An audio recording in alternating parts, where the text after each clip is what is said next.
All right, folks, welcome back to the Steve Malzberg Show as we are joined right now by our good friend, chief analyst and founder of LigNet, Langley Intelligence Group Network, 25-year CIA, DIA veteran.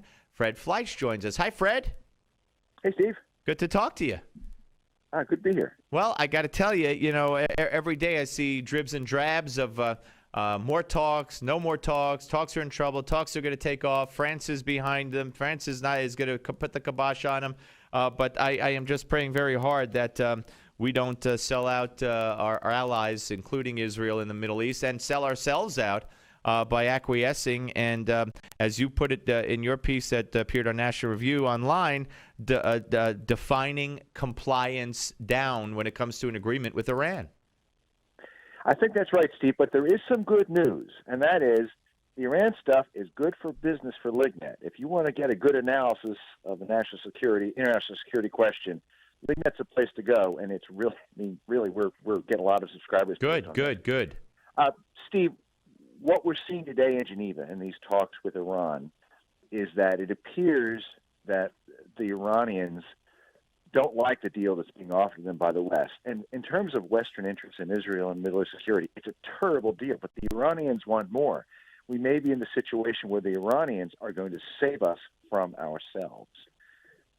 Okay, how so? Well, this deal is based on a number of faulty premises. The most important one concerns uranium enrichment. The hardest thing about making a nuclear bomb is making nuclear fuel. And the jump from natural uranium to reactor grade is a difficult one. The jump from reactor grade to 20% uranium-235, that's the type of uranium that you need for nuclear reaction, is a small jump. It's also a small jump from 20% to 90% weapons grade. The Obama administration, since they could not get the Iranians to agree to give up all their enriched uranium, which is called for in 6 Security Council resolutions, they decided to redefine the terms of the debate and said, well, just get rid of your 20% uranium because the reactor-grade uranium is not a significant threat. Untrue. There's at least 3 major studies by the American Enterprise Institute, the Institute for Science and International Security, and the Nonproliferation Policy Education Center that says the Iranians can make a nuclear weapon, enough fuel for one nuclear weapon, in about 2 months, maybe a week or 2 less, using either form of uranium. But the Obama administration is prepared to let them keep their reactor-grade uranium because they're falsely claiming it is not a serious threat. And I know a number of people, including Ambassador John Bolton and other experts, trying to get the word out. This is just not right. Now, unfortunately, this is sort of a central premise for these negotiations.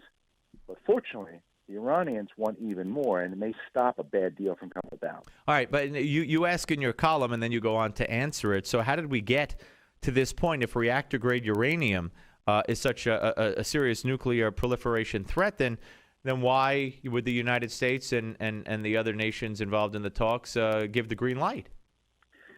Since Mr. Obama became president, he desperately wanted a deal with Iran. And a deal became impossible last year because the Iranians had produced almost 11 tons of enriched uranium and built almost 18,000 centrifuge machines to produce it. And given that they'd created so many facts on the ground, an agreement wasn't possible. So to get an agreement, they decided to change the terms of the debate. And I think right now the reason that the Obama administration is so desperate for a deal with Iran is because they're in such difficult political straits at home due to Obamacare. They want a deal very badly. They want to have a signing ceremony with Secretary Kerry, maybe President Obama, to distract the American people from this disaster that is Obamacare. And to do that, as I said, they had to redefine the terms of the debate. Yeah, and they've done it. We're talking to Fred Fleitz, chief analyst and founder of LigNet, here on the Steve Malzberg Show. Of course, lignet.com is where you could go. So what do you think the outcome will be? I mean, is it going to be the French who are going to nix this deal, or are they going to acquiesce? And will the United States do something even if the French say no? Well, there's several things going on. First of all, Ali Khamenei, the supreme leader of Iran, the man who really runs Iran, said some violent, evil things about the state of Israel over the last 24 hours. He's pretty upset at criticism of the negotiations by the Israelis. He thinks the French are fronting for the Israelis in the talks, which is just ridiculous. It looks to me like hardliners in Iran are pressing for a deal that even the Obama administration and its European allies can't support. I think the French are getting nervous about the direction of the negotiations. 2 weeks ago, the French stopped progress on these talks, but I think the French did not go far enough. There's also incredible pressure on the president from the Senate. There's 2 letters from senators that are demanding that the United States has to do one basic thing in these talks: make Iran abide by existing Security Council resolutions. What the Obama administration is doing is throwing those resolutions away just to get a deal. And of course, the administration has been pressuring senators who want to not only keep the sanctions, but tighten the sanctions.